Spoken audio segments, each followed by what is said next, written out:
দুই দফায় সম্পন্ন হয়েছে চট্টগ্রামে আদালত প্রাঙ্গণে হত্যার শিকার আইনজীবী সাইফুল ইসলাম আলিফের জানাজা। হত্যার ঘটনায় জড়িতদের বিরুদ্ধে ব্যবস্থা নেওয়ার আশ্বাস দেন উপদেষ্টা। সম্মিলিত সনাতনী জাগরণ জোটের মুখপাত্র চিন্ময় কৃষ্ণ দাসের গ্রেফতারকে কেন্দ্র করে আদালত প্রাঙ্গণে উত্তেজনার মধ্যেই হত্যা করা হয় আইনজীবী সাইফুলকে।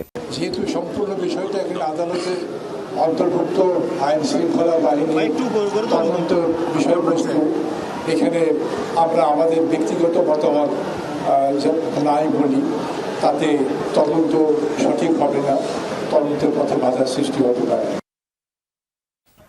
প্রথমে জানাজা শেষে সাইফুলের মরদেহ নেওয়া হয় নগরীর জমিয়াতুল ফালাহ মসজিদ মাঠে, আর এরপর বেলা 11:30টায় হাজারো মানুষের উপস্থিতি সেখানে দ্বিতীয় জানাজা সম্পন্ন হয়। অংশ নেন বৈষম্য বিরোধী ছাত্র আন্দোলনের আহ্বায়ক হাসনাত আবদুল্লাহ এবং জুলাই শহীদ স্মৃতি ফাউন্ডেশনের সাধারণ সম্পাদক সার্জিস আলম।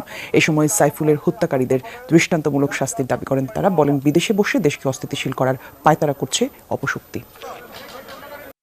বারবার এই হাসিনা পালিয়ে যাওয়ার পরে আমরা দেখেছি যে ষড়যন্ত্র অব্যাহত আছে এবং ভারতে বসে উনি দেশের স্থিতিশীলতা নষ্ট করার জন্য পায়তারা করে যাচ্ছে। সরকারকে স্পষ্ট করে বলতে চাই, যারা আমার ভাইকে হত্যা করেছে তাদেরকে যদি গ্রেফতার করে দৃষ্টান্তমূলক শাস্তি না দেওয়া হয়, তাহলে পুরো বাংলাদেশের এই যে ছাত্র জনতা একসাথে সরকারের বিরুদ্ধে তাদের জায়গা থেকে প্রতিবাদ জানাবে।